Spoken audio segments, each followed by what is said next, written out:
E falar da Quaresma é algo extraordinário porque mexe muito com o nosso coração e nós já estamos começando a vivenciar essa grande preparação para este momento singular na vida da nossa igreja, que é a preparação para a Páscoa do Senhor.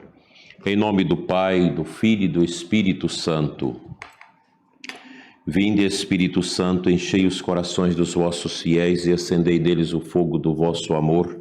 Enviai o vosso Espírito e tudo será criado e renovareis a face da terra. Oremos. Ó Deus que instruíste os corações dos vossos fiéis com a luz do Espírito Santo, fazei que apreciemos retamente todas as coisas segundo o mesmo Espírito e gozemos sempre da sua consolação. Por Cristo, Senhor nosso. Amém. Ave Maria, Virgem, poderosa, Imaculada Conceição, Rainha das Vitórias, que as vossas lágrimas de sangue destruam as forças infernais que se levantarem contra nós. Glória ao Pai, ao Filho e ao Espírito Santo, como era no princípio, agora e sempre. Amém. 1 Tessalonicenses 5, de 9 a 10. Deus nos destinou para alcançarmos a salvação por meio de nosso Senhor Jesus Cristo. Ele morreu por nós, para que, quer vigiando nesta vida, quer adormecidos na morte, alcancemos a vida junto dele. Que o Senhor Jesus derrame sobre nós o seu Espírito, para que possamos, com a sua graça, alcançarmos um dia a nossa salvação. Louvado seja nosso Senhor Jesus Cristo. Cristo, para sempre seja.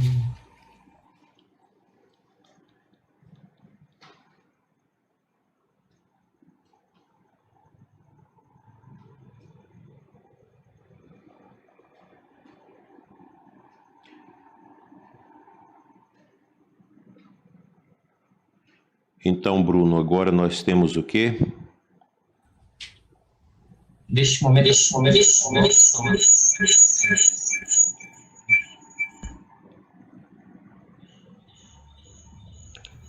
Tem que abaixar esse microfone, não vai entender nada. Aqui, desculpa, agora retorno. Então, Adair, agora nesse momento nós teríamos aí um período de 1 hora e 15, para que o senhor pudesse realizar a fala do senhor, a conferência. Não sei se o senhor prefere que as perguntas sejam realizadas no momento posterior. Eu acredito que seja um pouco melhor, para também não atrapalhar a fala do senhor.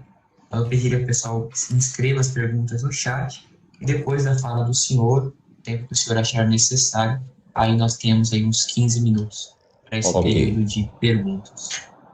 Reginaldo, não tem jeito da minha imagem ficar um pouco maior, não? É? Ah, tá. Então, minha gente, nós vamos fazer uma meditação, não é tão grande a meditação, e a seguir a gente tenta responder aquilo que a gente der conta, né? Eu já sou um homem já entrando na velhice, e na minha infância ainda acompanhei o tempo da Quaresma de maneira bem adversa do que é hoje. A Quaresma, no meu tempo de criança, de menino, ela era toda cercada de mistérios e de muita devoção. Também tinha muitas superstições, mas era um tempo profundamente respeitado. A gente vivia isso com grande propriedade. Mas nos últimos 60 anos, o mundo foi conhecendo o relativismo. Essa praga terrível que, acompanhada do modernismo, fez todo um processo de descristianização da sociedade. Nós fomos vendo a nossa sociedade sendo descristianizada, fomos perdendo o senso do sagrado, do mistério, e hoje nós temos uma fé muito esvaziada. O problema é esse.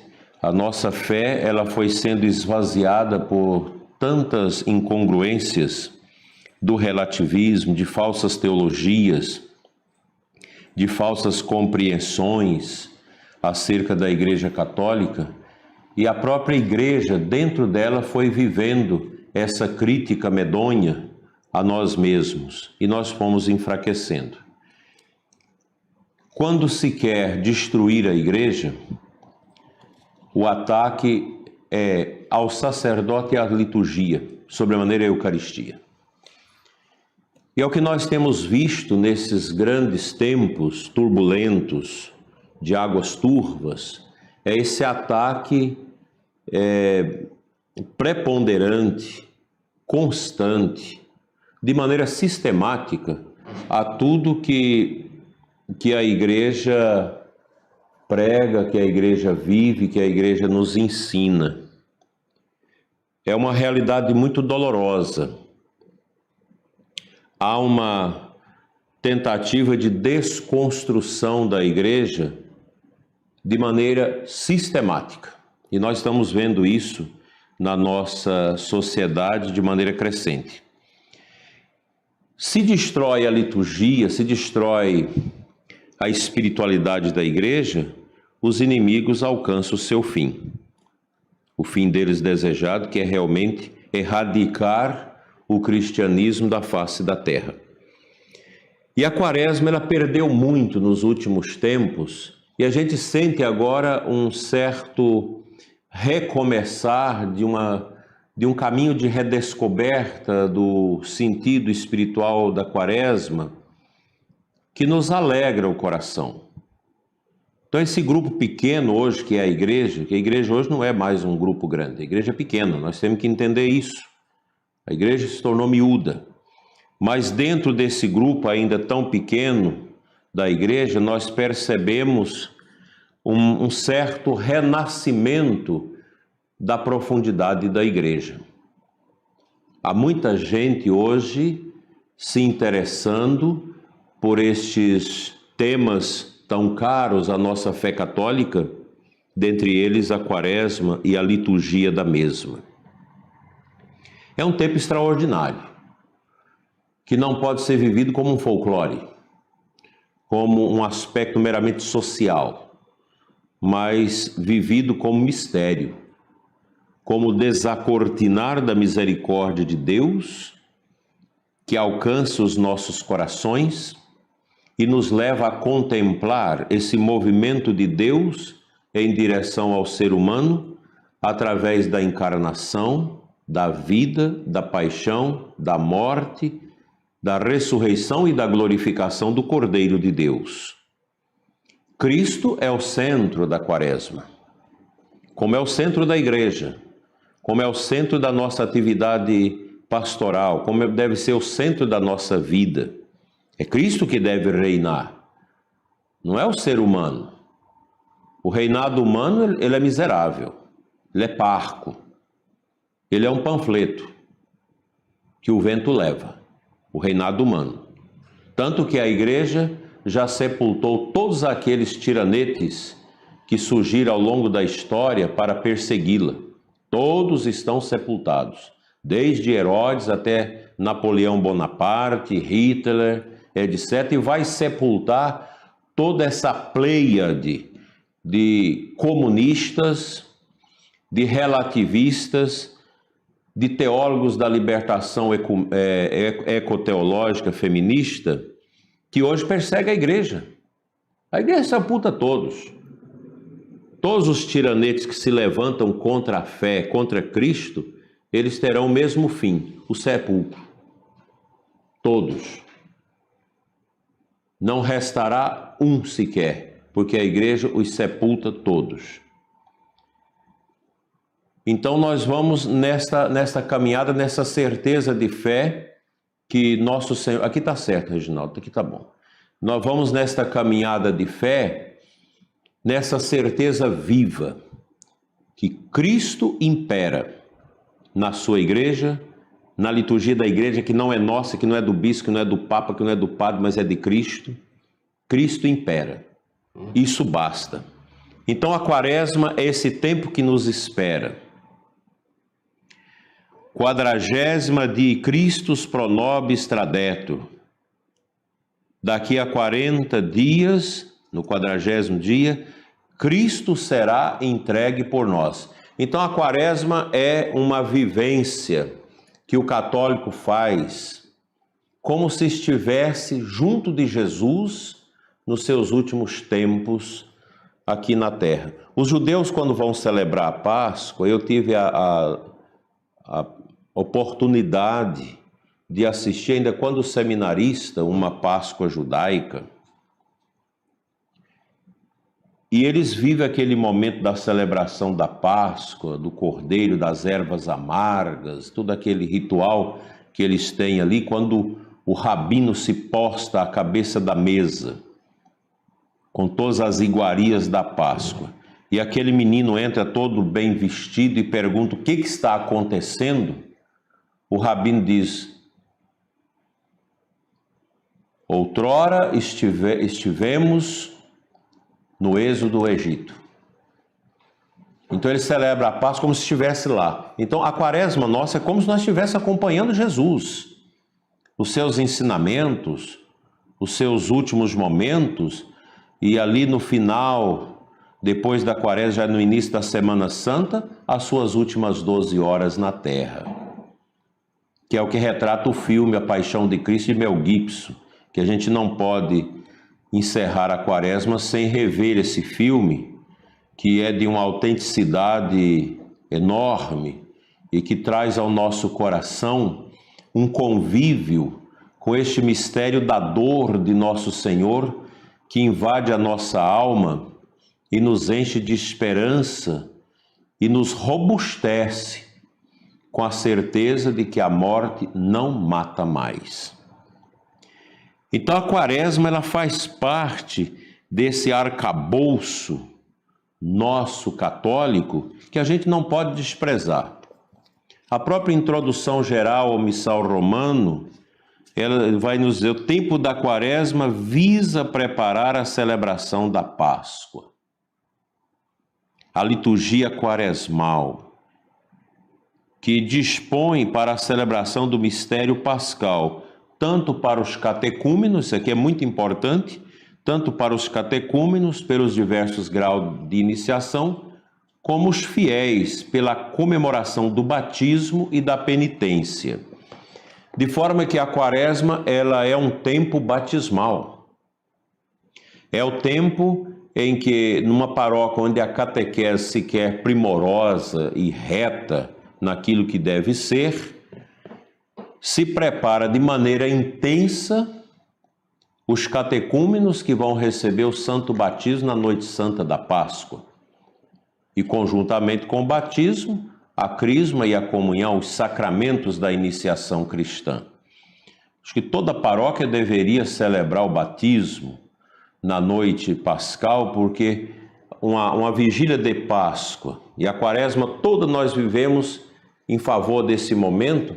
Ela não pode faltar o batismo. O batismo coroa, o batismo dá uma efervescência de piedade, de grandeza à vigília de Páscoa. Eu sempre, como pároco, organizei isso. Sempre tive essa preocupação de preparar alguns adultos durante todo o ano e depois na quaresma fazer os escrutínios em cada domingo, que a gente faz os exorcismos, entrega a Sagrada Escritura, o creio, a oração do Pai Nosso, a Sagrada Escritura, para os catecúmenos que vão sendo iluminados de maneira muito intensa na quaresma e toda a comunidade participando daquilo. Porque os que vão ser batizados, eles vivem intensamente a quaresma.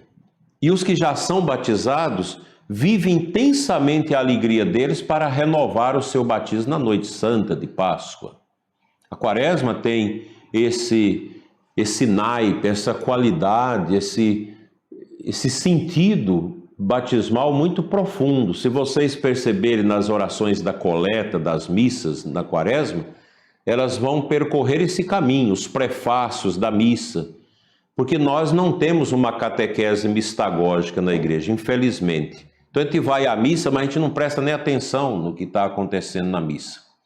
A gente às vezes nem acompanha a beleza das orações, da coleta, a oração ali do ofertório, do pós-comunhão, que acontece na Santa Missa. E o pior, às vezes nós, sacerdotes, celebramos sem dar vida a isso. Mas é uma riqueza tão grande, e São João Crisóstomo, ele tem na tradição, tem livros com isso, as catequeses quaresmais, que são textos primorosos da patrística ali dos primeiros séculos da igreja, que marcaram a vida dos primeiros cristãos de maneira muito solene. Então, a quaresma, ela precisa realmente ser retomada na sua grandeza, no seu significado, para nos encher de espiritualidade. Infelizmente, esse mundo cadavérico que estamos vivendo, esse mundo tosco, que é um mundo dos sentidos, que é um mundo que despreza a reflexão, que extrai de dentro de nós toda aquela força que nós queremos ter para a meditação, infelizmente, tira o brilho da quaresma. E às vezes, em alguns lugares, as pessoas ficam presas à encenação da paixão, da Semana Santa, que tem seu valor artístico, cultural, mas para quem quer viver uma profundidade espiritual da quaresma, você tem que viver a liturgia, a profundidade da liturgia.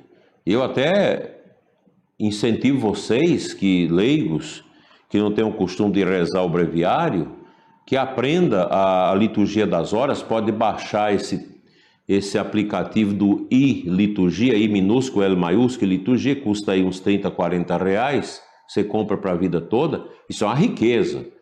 São os 4 volumes do breviário da liturgia que nós temos.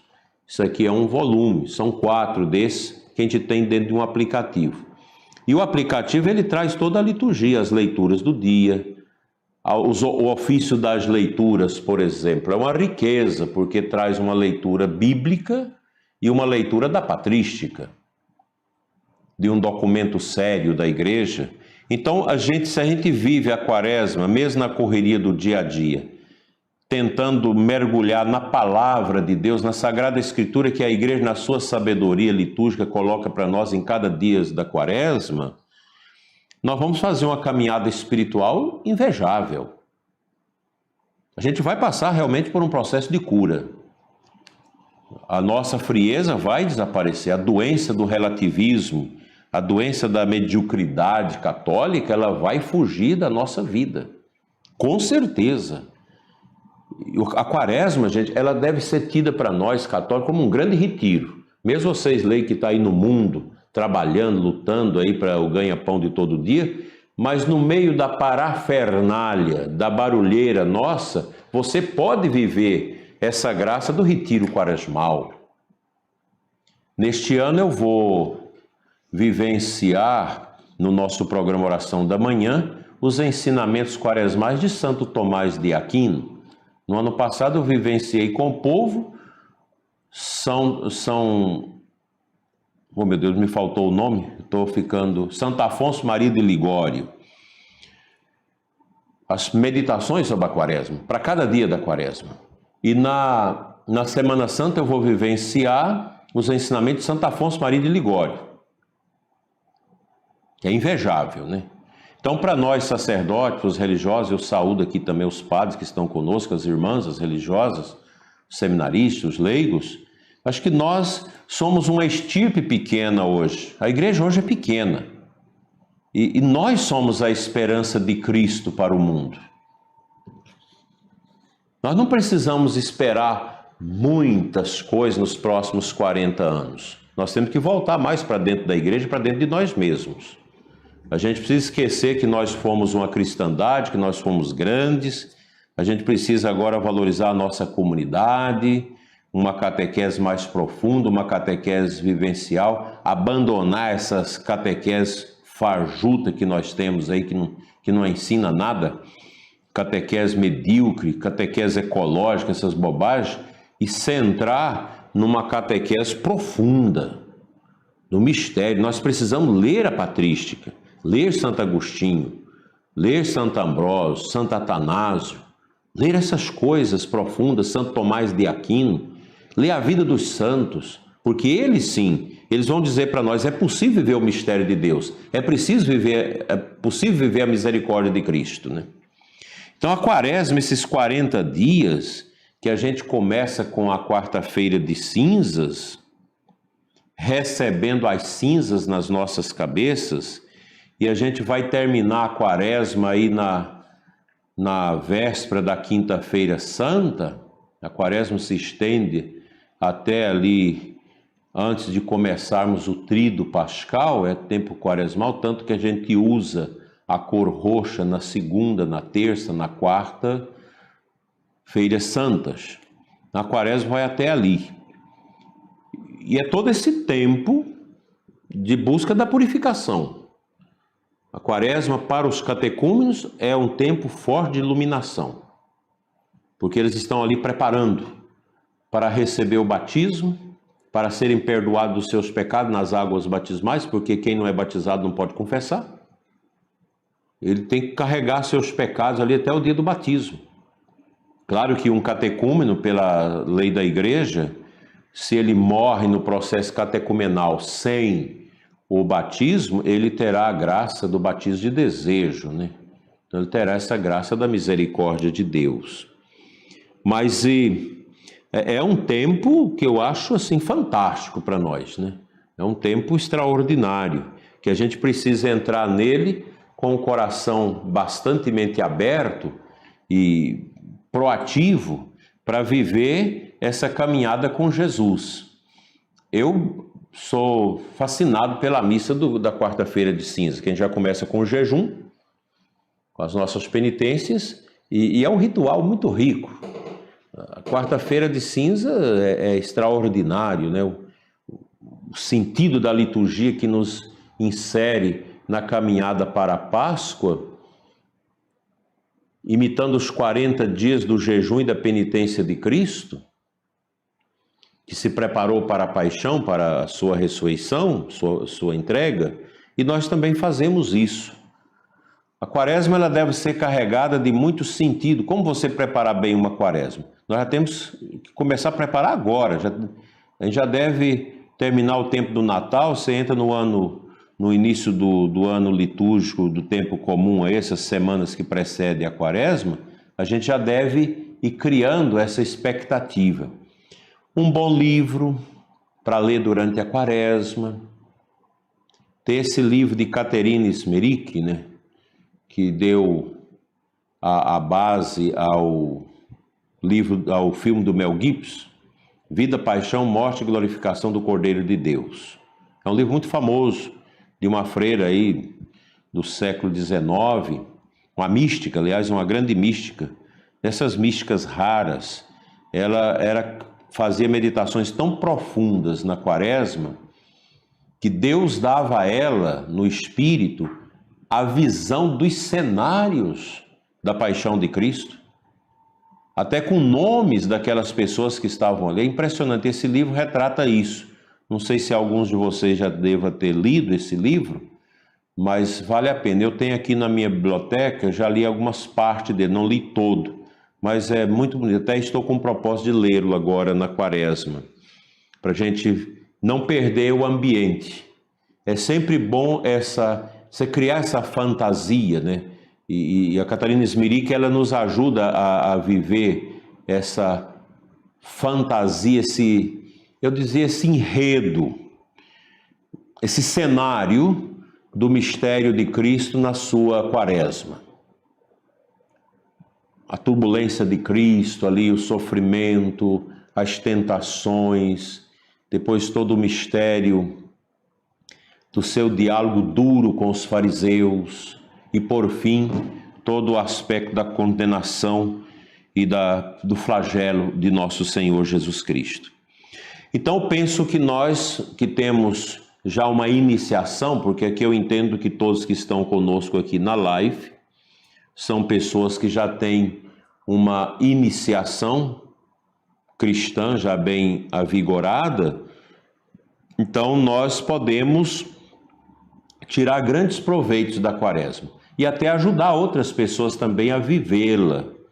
A quaresma não é para ser vivida com superstição, mas para ser vivida como celebração do mistério que nos toca, que nos comove, que nos impulsiona na esperança da vida eterna. Porque também, gente, é o seguinte, a gente temos que convir. Se eu não tenho fé, quaresma não tem sentido nenhum para mim.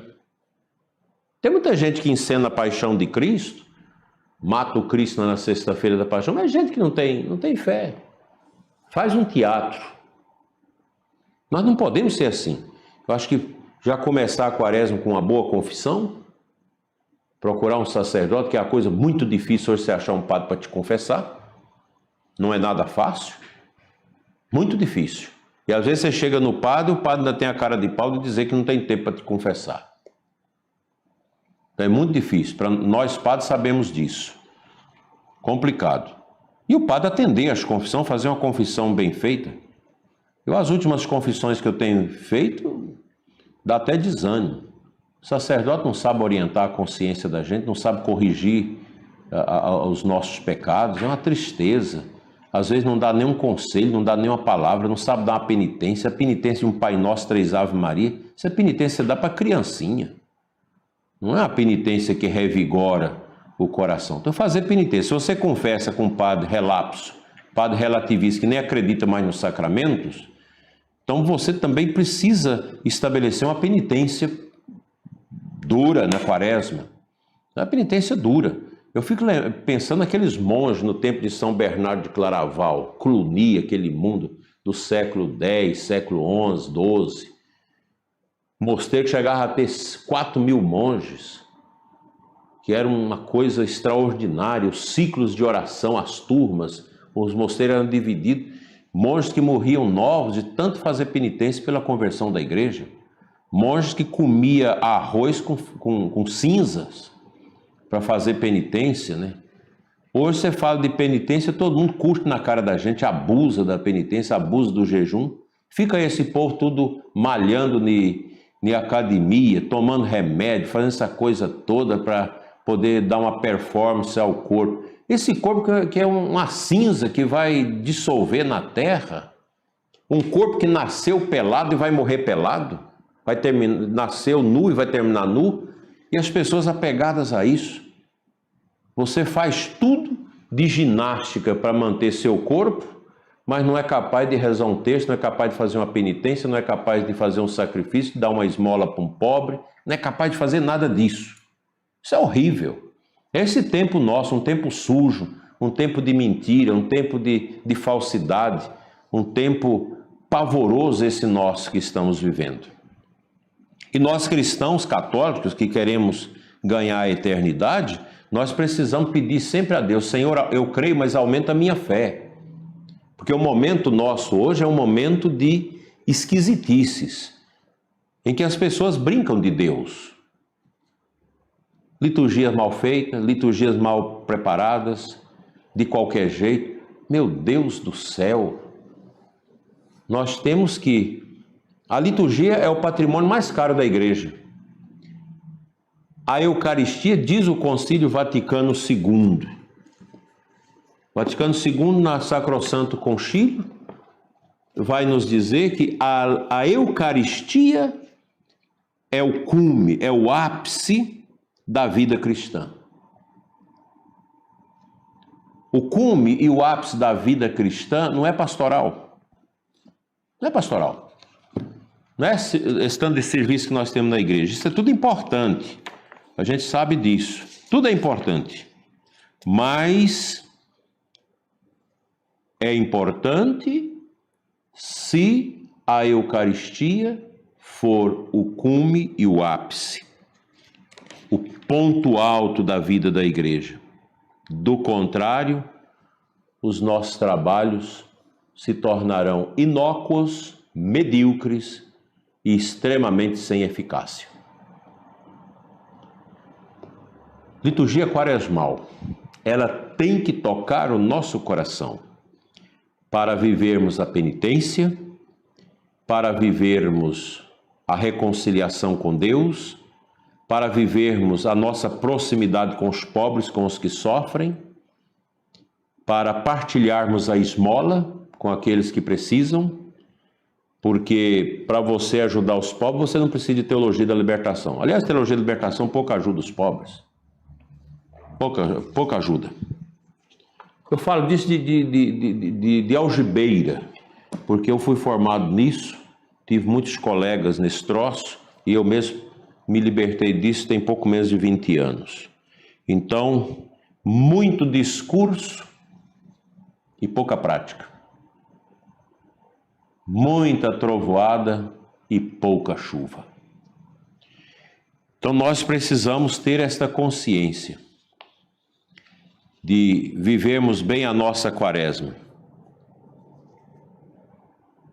E a quaresma foi muito bem vivida, a gente não sabe assim precisamente quando começou a quaresma na igreja. Eu acredito que com os apóstolos. Os apóstolos já começaram, no ano seguinte à ressurreição de Cristo, já começar a viver, porque os judeus já tinham a Páscoa. Veja como é importante a gente pensar nisso.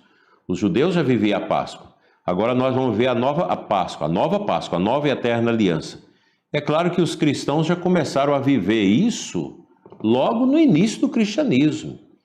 E foi sendo aprimorado todo esse arcabouço litúrgico, teológico, espiritual, místico, que envolve a Santa Quaresma. Memento homo quia pulvis est et in pulvere reverteris. Lembra-te, homem, que és pó e em pó has de tornar. É o que nós vamos escutar na missa de quarta-feira de cinzas. Que os padres nem gostam muito dessa forma, porque acham que ela é grande. Convertei-vos e crede no Evangelho. Tudo bem, tem a mesma eficácia, mas essa palavra ela é muito forte, porque ela é tirada lá do livro do Gênesis, do capítulo 3, 19. Lembra-te, homem, que tu és pó e ao pó has de voltar. Aliás, um católico, é bom que a gente lembre disso, um católico termina a sua oração das completas com esta frase: o Senhor Todo-Poderoso nos concede uma noite tranquila e no fim da vida uma morte santa. A última reza da noite. O católico nasce pensando, começa o dia ao nascer do sol pensando na finitude e conclui da mesma forma. Ah, mas isso, aí tem gente que critica. Ah, porque isso é bobagem, você só pensa nisso. Não, não é pensa nisso. O cristão vive isso. O cristão sabe que a vida nossa neste mundo, ela só tem sentido se for para glorificar a Deus. Se for para dar glórias a Deus. A vida neste mundo, fora desse prisma, ela não tem sentido, não. E se a gente não dá conta de viver isso, nós vamos viver um cristianismo flor de laranjeira. Um cristianismo que passa. Flor de laranjeira é tão cheirosa, vai de uma vez, branqueia todo o pé de laranja, aquele cheiro, mas 2 dias depois já acabou tudo. Esse é o catolicismo de muita gente. Não tem consistência, né? Não vai adiante, né? Então, os 40 dias da observância quaresmal são carregados de simbolismo para nós católicos. 40 dias e 40 noites Nosso Senhor passou em rigoroso jejum no deserto. Os 3 evangélicos sinópticos tratam disso. Mateus no capítulo 4, Marcos no capítulo 1 e Lucas também no capítulo 4. Os 3 falam desta prática de Jesus. Também os 40 anos que o povo de Israel andou errante pelo deserto, antes de entrar na terra prometida, Deuteronômio 8. É todo um simbolismo. Nós podemos lembrar também dos 40 dias e 40 noites de chuva no dilúvio, que passou a humanidade a limpo nos seus vícios. Por isso que a água do mar, o mar revolto, relembra para nós também essa dimensão da morte. O dilúvio, aquelas águas revoltas, representa um pouco isso, a morte, né? Esse simbolismo dos 40 dias, ele é muito importante. A gente lembra muita coisa que fala dos 40 dias, né? Que tem ali na Bíblia. São vários na liturgia. 40 é o número das virtudes cardeais. 4. Castidade, paciência, justiça e prudência. E dos evangelistas, multiplicado pelo número 10 dos 10 mandamentos, dá 40, né? A quaresma é finalmente um grande símbolo da nossa vida terrena, que no fim das contas não passa de uma preparação para a nossa própria Páscoa. Olha que bonito isso. A quaresma como uma preparação muito íntima, muito subjetiva nossa, em comunidade, é claro, sem perder essa dimensão comunitária, para nos preparar para a nossa Páscoa eterna. Vocês são jovens. Eu, quando jovem, também não acreditava muito na morte, não. A gente pensa que nunca vai morrer. Mas todos vocês vão morrer. Ninguém vai ficar para semente. A gente precisa pensar nisso. Isso não é para a gente ter uma vida esquisita, não. Os santos nos ensinam isso. Você contempla a vida passageira que nós temos, que vai nos dar a certeza da vida eterna. Os santos sempre cantaram essa alegria da esperança da vida eterna.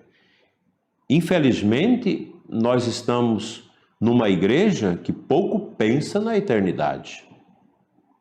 Uma igreja fundamentada nos postes, por assim dizer, nos esteios podres, brocados da teologia ecofeminista da libertação, ela é uma igreja morta. É uma igreja sem vida. É uma igreja infértil. É uma igreja que não gera louvor, que não gera oração, que não gera intercessão, que não gera vocações. É uma política. É uma espécie de botequim ideológico. Não funciona. A igreja não é isso. A igreja é a comunhão daqueles que no batismo estão unidos a Cristo, a caminho da vida eterna. Nós estamos no Êxodo. Assim como o povo de Israel caminhou 40 anos no deserto para chegar à terra prometida, nós estamos nesse deserto. A vida do cristão é uma vida no deserto. E no deserto você tem que lutar para sobreviver, lutar contra os animais peçonhentos, tudo isso. E a nossa vida neste mundo é isso. O cristão está aí lutando, porque nós queremos entrar não na terra prometida desse mundo, mas na Jerusalém celeste, que já é, de certa forma, antecipada no mistério da liturgia que nós celebramos. Quando nós celebramos a Eucaristia, é o céu tocando a terra. Basta a gente estudar os prefácios da Santa Missa. Eles traduzem muito bem isso, são orações maravilhosas. São orações que resumem, que sintetizam a grandeza de um mistério que nós não damos conta de contemplar, de compreender, de descrever. Então, esse tempo forte da prática penitencial para a igreja. Conforme ensina o Catecismo da Igreja Católica, o número 1438, esses tempos são particularmente apropriados aos exercícios espirituais, às liturgias penitenciais, às peregrinações e, em sinal de penitência, às privações voluntárias, como o jejum e a esmola, a partilha fraterna. São as obras de caridade, obras também missionárias. Então, a gente tem aqui o costume no Brasil de fazer esses grupos de oração nas famílias, de preparação para a quaresma. Às vezes se usa muito a campanha da fraternidade para fazer isso. Quando a campanha da fraternidade tem um tema mais correlato, funciona bem. Mas a gente pode fazer esses movimentos usando o catecismo da igreja, os textos bíblicos do dia, um terço doloroso, e assim realizar também o apostolado. A gente não pode ficar só nas obras penitenciais pessoais. A igreja ela é comunitária. Nós precisamos também pensar na dimensão da missionariedade da igreja. A igreja ela é um ente de comunhão. Nós vivemos a comunhão na igreja. Nós vivemos a unidade na igreja. Nós vivemos essa conversão na igreja e essa dimensão missionária. A Quaresma pode muito bem contemplar essas realidades. Uma paróquia piedosa, onde tem um padre piedoso, ele vai trabalhar isso.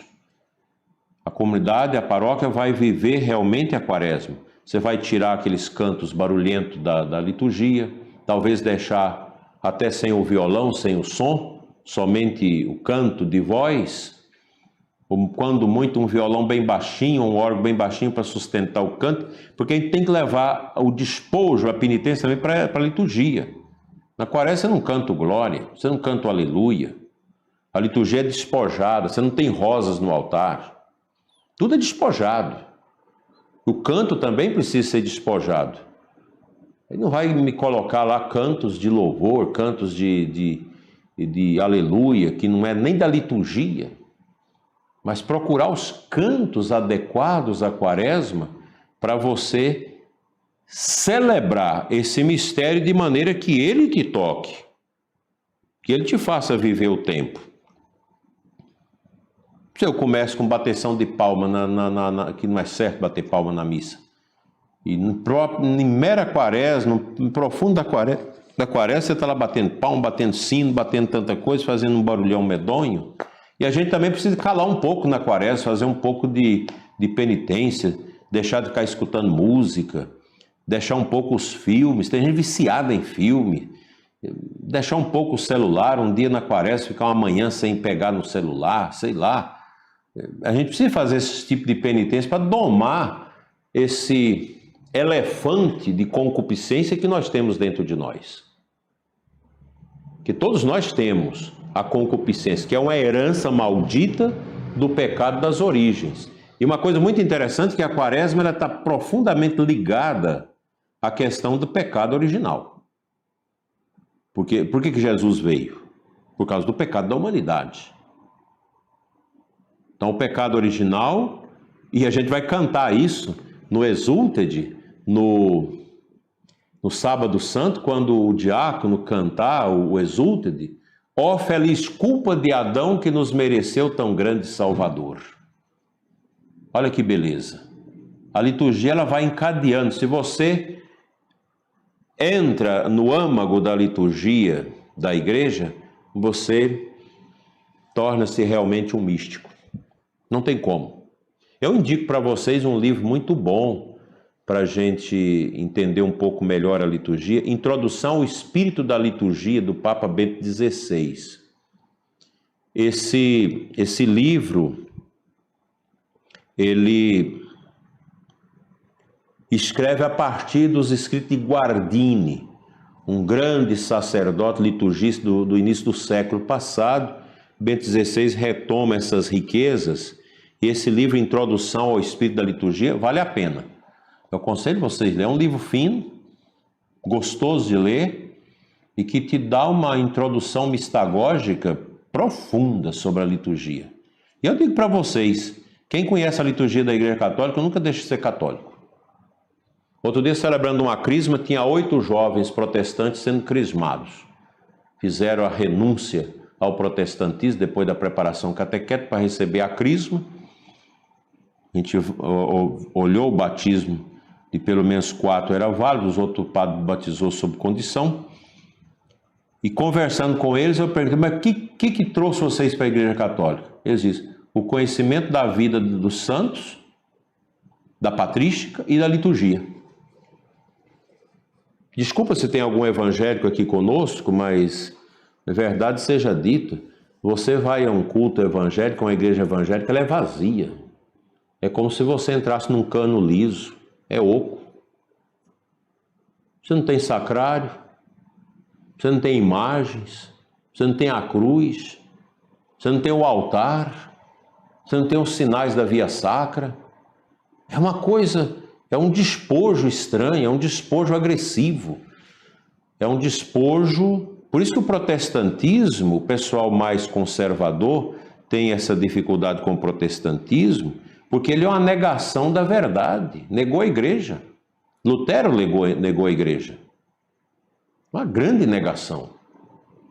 Você negou a igreja, você negou a Cristo. A igreja é Cristo, a igreja não é o bispo, não é o papa. Nós somos operários da vinha, e às vezes mal operários, às vezes não bons. Mas a igreja é um mistério, ela é maior que o papa. Onde nós celebramos a cátedra de São Pedro, de rezar o Papa Francisco ontem, eu dizia para o povo, a igreja é maior do que o papa, é maior do que o bispo. O ofício do papa é maior do que ele. O ofício do bispo é maior do que o bispo. São mistérios que nós não entendemos neste mundo. Agora é mais fácil desprezar a igreja, fazer uma análise da igreja meramente com instrumental sociológico, com os instrumentais das ciências humanas, e esquecer o mistério. Se eu não colocar a dimensão do mistério na compreensão da igreja, posso pegar minhas coisas e ir embora, largar isso. Igreja é mistério. Aí você vai nessas faculdades nossas aí, esses professorzinhos esquerdopatas que têm pensamentos de algibeira contra a igreja, não sabe nada. Eu tenho um amigo meu missionário que está fazendo psicologia agora. Ele me contando que outro dia, na sala tem 8 mulheres esquerdistas, comunistas, ateias, todas lésbicas, e elas foram apresentar conjuntamente um trabalho, e descendo o pau na igreja, acabando com a igreja, eles que deixaram elas falar. Aí no final ele levantou a mão e disse, eu quero fazer uma pergunta, onde estão os fundamentos desta crítica? Pronto, não responderam. E ele foi fazendo perguntas, deixou todo mundo calado. Para o resto, elas partiram para a ignorância. E contemplou o menino com o título de fascista. É o que eles sabem fazer. Ah, você é fascista, porque é católico, porque é cristão. Nem sabe o que é fascismo. Então, esse tempo quaresmal é um tempo de renascimento espiritual e de renovação na fé, em que se pede aos fiéis maior interesse pelas coisas divinas, uma frequência mais assídua à Santa Missa e aos ofícios litúrgicos, maior correção nas próprias ações e como que um treinamento no controle de suas próprias paixões e sentimentos. Mas o que se prega hoje? Você tem que agradar seu corpo. Você agrada seu corpo. A alma, isso é bobagem. Então, nós cremos, e vocês que estão aqui nessa live são católicos, praticantes e autênticos, nós cremos, então a gente mergulha nesse mistério. O cristão, o convertido, aquele que deixou a vida velha e abraçou a vida nova, que foi tomado pelo poder do Espírito do ressuscitado, ele não dá conta de configurar mais sua vida às coisas imundas dessa realidade nossa, não. De maneira alguma. Lamentavelmente, hoje em dia, a palavra penitência provoca mal-estar em muita gente. Entretanto, se consultarmos os evangelhos, veremos que Jesus começou a sua pregação nos exortando à penitência. Poenitência agite apropinguavit ene reino celorum. Fazei penitência porque está próximo o reino dos céus. Rejeitar a penitência é rejeitar a pregação de Cristo desde o princípio. Então, quaresma é um tempo profundamente penitencial. Temos que despojar as coisas, fazer penitência, escolher um sacrifício. E é interessante que em muitos lugares a piedade popular cunhou muitas práticas bonitas que eu gosto, por exemplo, o ofício de trevas, os benditos da paixão, que o povo simples canta e que são riquíssimos, que está fora dessa parte normativa da liturgia da igreja, é da devoção piedosa do povo, E a gente aprende com isso, porque o povo canta a dor da paixão. A Via Sacra, os cantos da Via Sacra são tremendos. Eu gosto muito porque desde da barriga da minha mãe que eu já ia nas Vias Sacras, naquele tempo, muito piedosas, nem alto-falante, essas coisas não tinha, mas a gente ia crescendo, via aquelas imagens, a imagem de Cristo, a paixão, os cantos, né, a morrer crucificado, que coisa impressionante. Isso marca a vida da gente. Nós não podemos nos deixar levar por esse mundo fútil, mundo relativista, um mundo que vira as costas para Deus, que quer abortar Deus da história.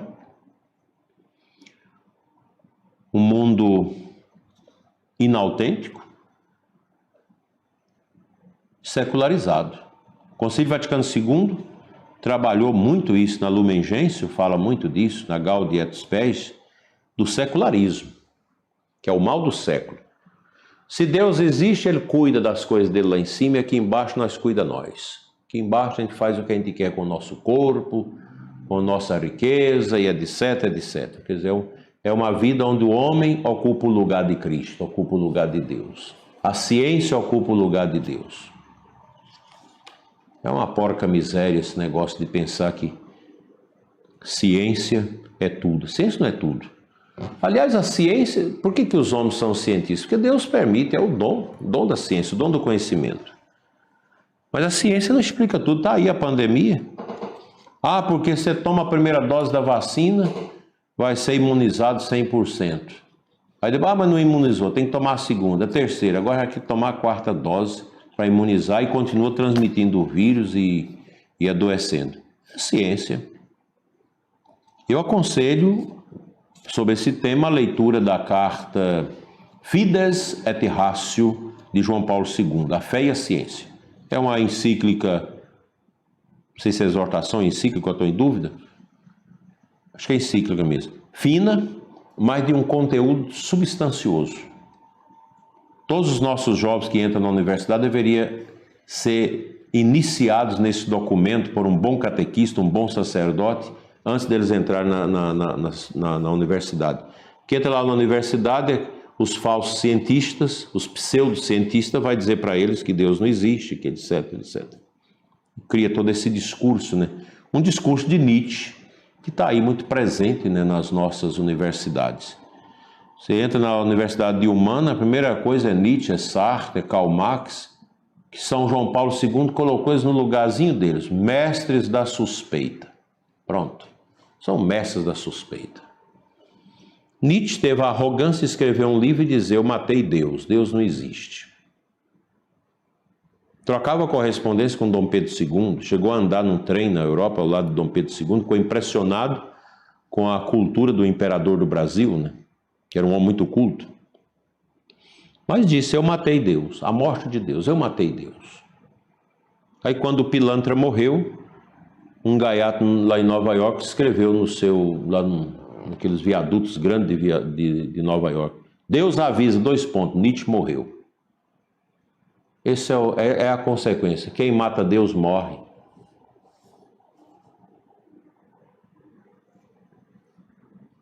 Então a virtude da penitência é uma disposição moral que inclina o pecador a destruir e reparar os seus próprios pecados, por constituírem ofensa a Deus. A Quaresma traz para a gente isso, né? A penitência é uma dor,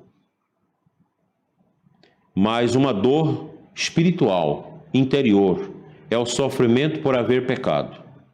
É um querer não ter pecado. É um querer não ter querido o mal que se quis no passado. O pecado é um ato da vontade humana e só pode ser destruído por um ato novo da vontade que o revogue.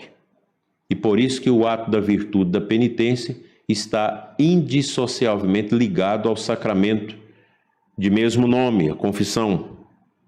A validade deste depende da sinceridade daquele que confessa, né? Então é um tempo muito importante. Mas não basta o arrependimento. A virtude da penitência exige também o propósito de reparar o mal cometido e de não mais tornar a pecar no futuro. Vocês acham que esses corruptos da Lava Jato, essa gente mesmo batizado na igreja católica, vai confessar, mas não vai mesmo. Porque se vier confessar comigo, aí eu roubei. Roubou quanto? 10 milhões. Aonde está? Está no banco. Então tu vai devolver para os pobres agora. Se não devolver, não tem perdão, acabou. Ele não vai devolver. Por isso que ladrão, esse tipo de gente, não confessa. Os padres que estão aí sabem disso. Você nunca confessa esse tipo de político.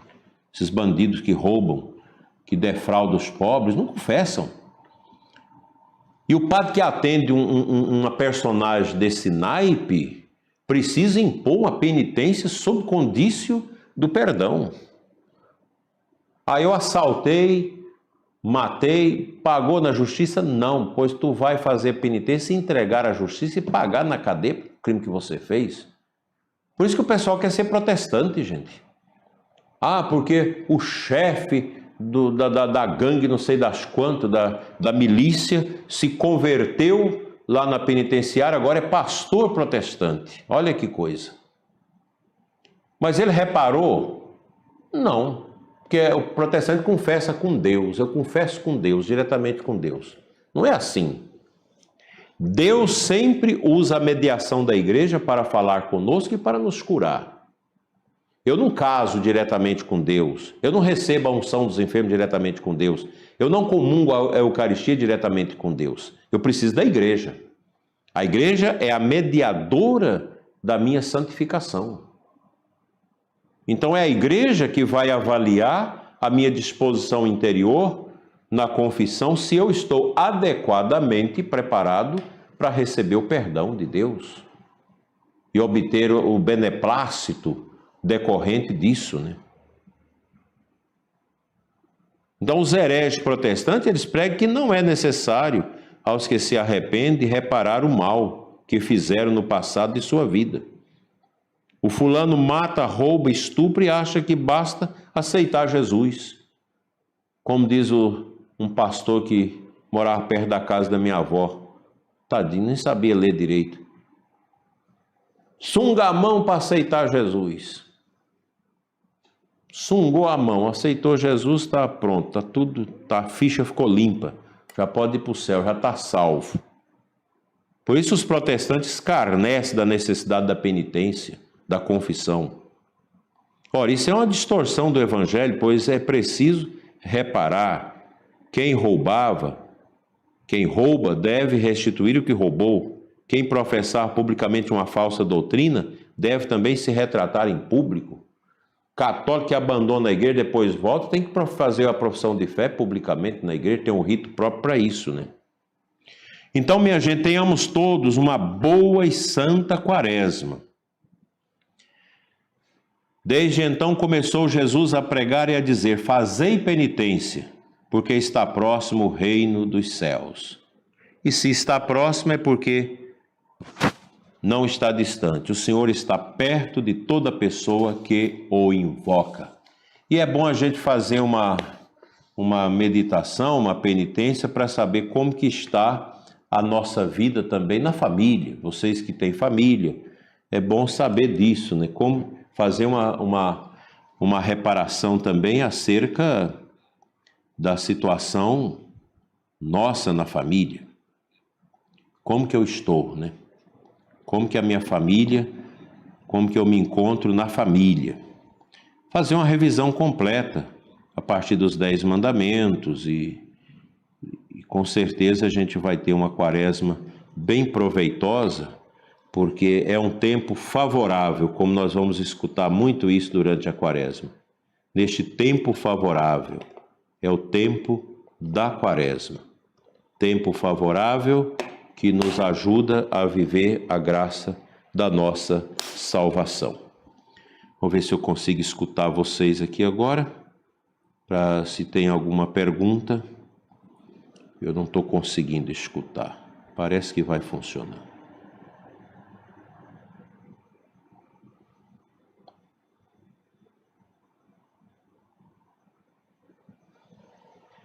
Não funciona isso, Reginaldo? Dom Adair, o senhor nos escuta?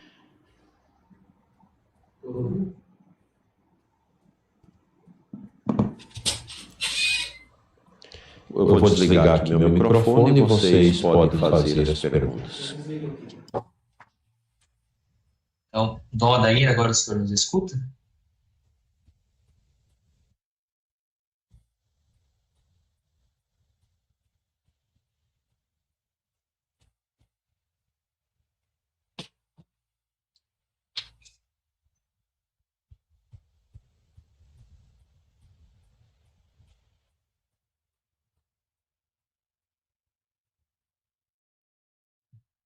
Ótimo. O senhor nos escuta agora, Dom Adair?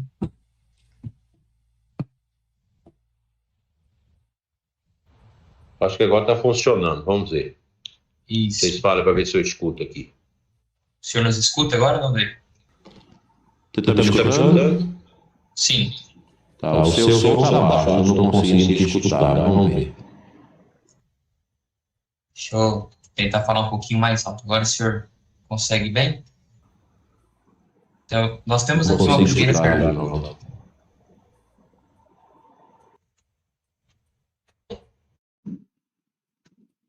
Vou desligar esse troço aqui. Chegou, eu vou escutar de novo. Pronto, fala aí para ver se eu estou bom. Agora sim, bem?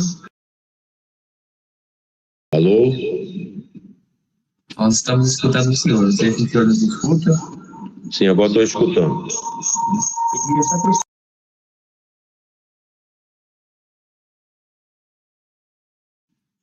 Reginaldo, você escuta a pergunta aí?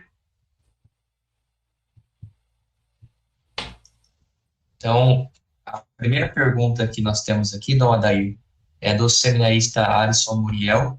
Ele pergunta o seguinte: Dom Adair, quais práticas quaresmais objetivas o senhor recomendaria para nós? Essa é a primeira pergunta.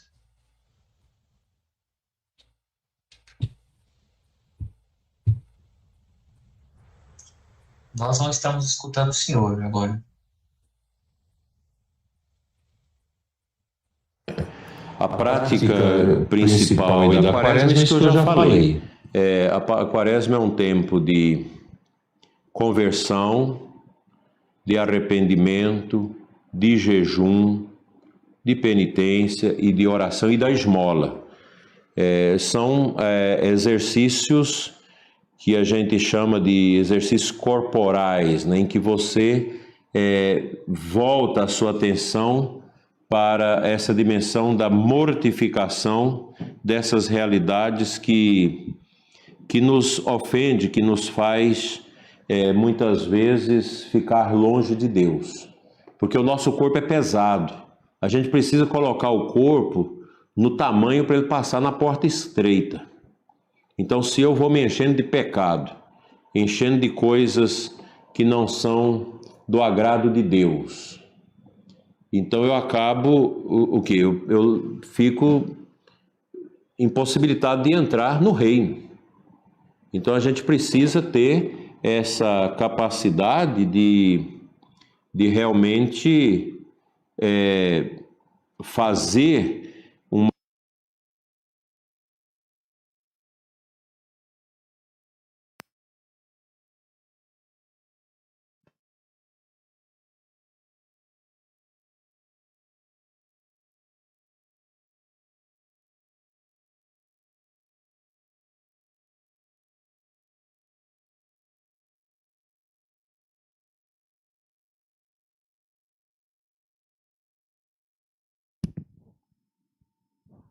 A gente precisa fazer esse processo de mortificação.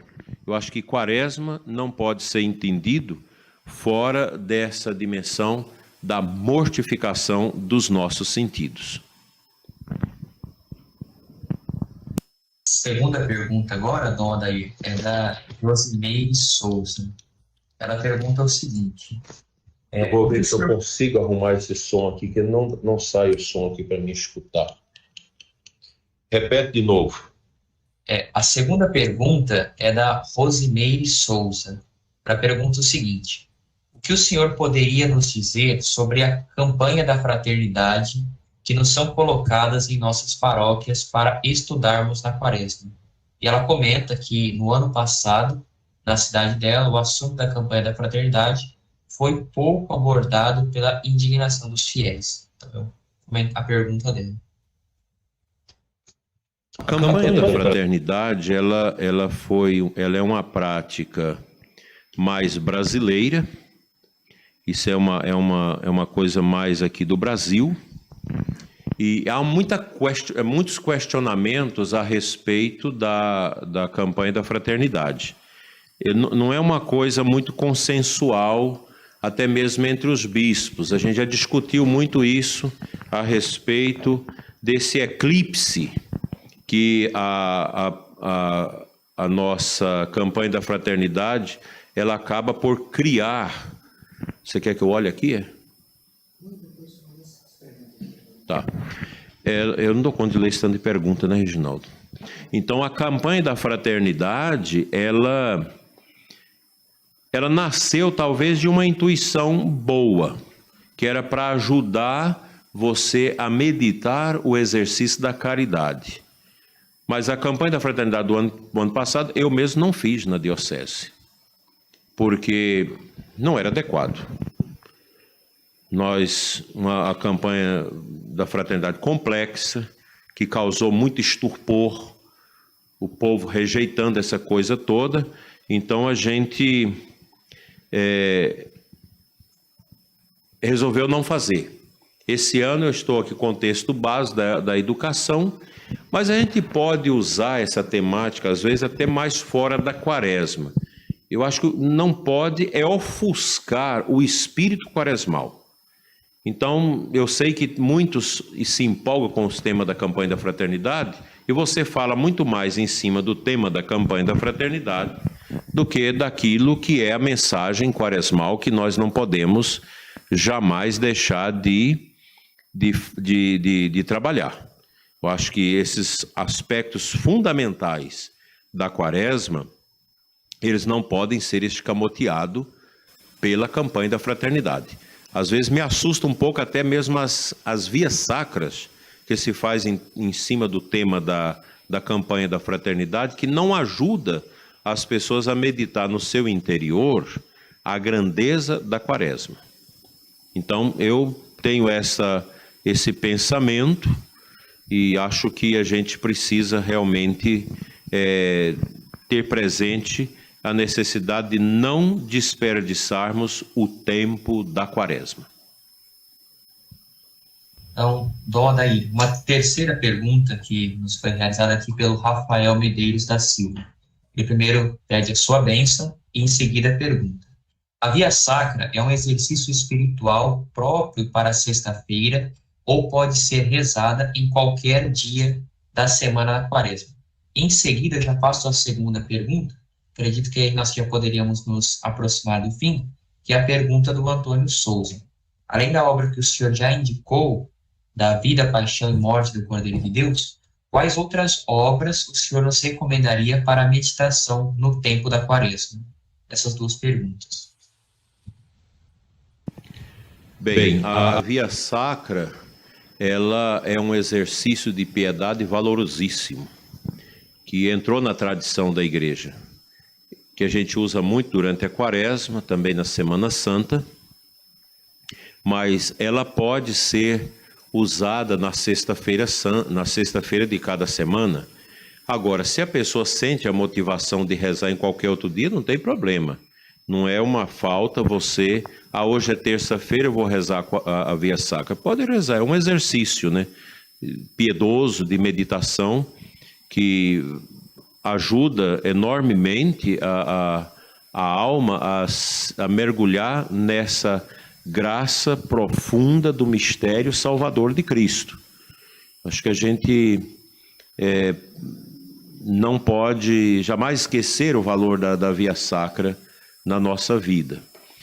Quanto a obras, além dessa que eu já falei, acho que a Sagrada Escritura, os próprios textos da Paixão, a Semana Santa, eu sempre recomendo nos atendimentos de confissão, na direção espiritual que eu faço com o povo, eu sempre mando que o pessoal pegue ali do capítulo 19, capítulo 13, já com o lava-pés, até o final de João ali, dá para você meditar em profundidade sobre os gestos de Cristo no mistério da paixão. Então, eu acho que por aí dá para a gente fazer uma boa meditação que vai colaborar de maneira bem frutuosa com a nossa espiritualidade. Agora, tem muitas obras. Tem uma obra clássica que eu não sei se vocês conseguem ter acesso a ela. O Mártir do Gólgota. É um livro antiquíssimo, muito interessante. Eu até já pedi a algumas editoras que talvez pudesse dar uma olhada para avaliar a importância de retomar uma nova edição desta obra, O Mártir do Gólgota, que, na verdade, inspira muitos filmes da paixão, e ele é um livro de profunda espiritualidade em cima daquilo que foi a entrega de nosso Senhor pela nossa salvação.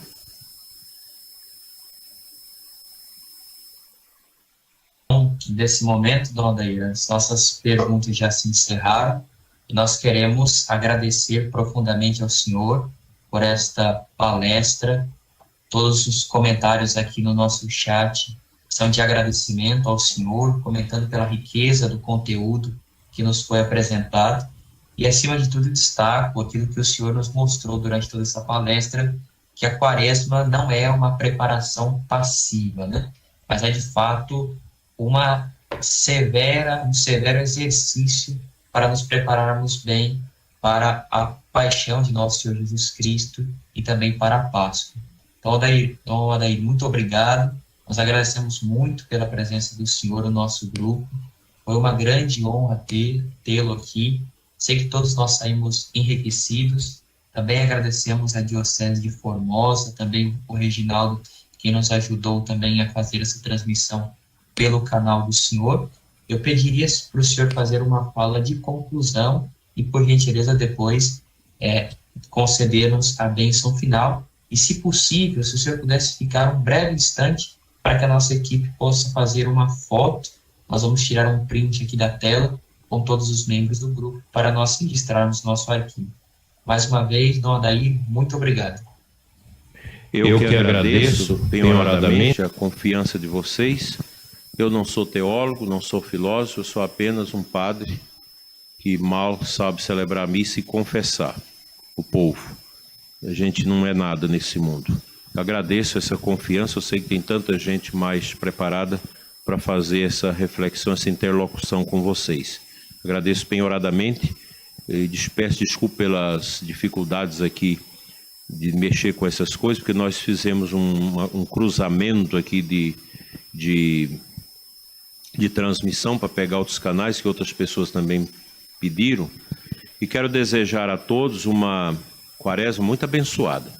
Vamos aproveitar esse tempo confuso que nós estamos vivendo para a gente fazer uma boa meditação, uma boa reflexão sobre a Quaresma, renovar o nosso amor a nosso Senhor Jesus Cristo e renovar o nosso batismo na noite santa de Páscoa com muita piedade. Gastar tempo, com as coisas santas, isso faz toda a diferença. Eu peço agora a Deus para abençoá-los e renová-los no seu amor a Jesus. Pela sua dolorosa paixão, tende misericórdia de nós e do mundo inteiro. O bom Deus esteja atrás de vós para vos conduzir, à vossa frente para vos guiar, sobre vós para vos santificar. Pela intercessão de Nossa Senhora, Mãe Dolorosa, que esteve aos pés da cruz com seu divino Filho, abençoe-vos Deus Todo-Poderoso, Pai, Filho e Espírito Santo. Amém. Uma boa noite a todos, um bom descanso e vamos agora para a fotografia. Fiquem todos na paz.